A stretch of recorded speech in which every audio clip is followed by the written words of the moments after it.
দোকান থেকে আদা নিয়ে আমি রওনা দিলাম সোজা বাড়ির দিকে। আর বাড়িতে এসে দেখি সবাই কাজকাম শুরু করে দিছে, বড় ভাই শুদ্ধ। আর আমার তো মাথা পুরো নষ্ট, হঠাৎ এইটা আবার কি দেখলাম, ওরে বাবুরে ছোটরা সবাই এখানে, আর এখানে কাকা গোস্তগুলো সুন্দর করে ধুতো করতেছে। তারপর আর কি মসজিদটা ঝাড়ু দিতে হবে, যেহেতু একটু আয়োজন করা হবে এখানে, মসজিদটা সবাই সুন্দর করে ঝাড়ু দিতেছে।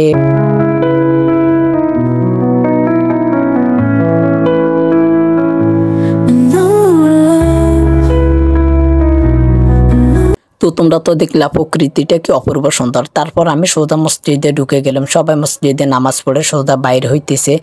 আর কি করব, তারপর বিরিয়ানির জন্য সবকিছু আমরা রেডি করতেছি, চাউল টাউল সবাই সবকিছু ধুইতেছে। তারপরে বিরিয়ানি করা হয়ে গেলে এগুলো এবার প্যাকেট করতেছে। আসলে মূলত এখানে ভিতরে হয়েছে কি, আমার সাথে একজনের সাথে তর্কাতর্কি হয়েছে, এই কারণে আমি মসজিদে যাইতে পারিনি, এই কারণে ভিডিও করতে পারিনি। তো এই কারণে আমি ঘরে বসে খেয়ে ফেললাম।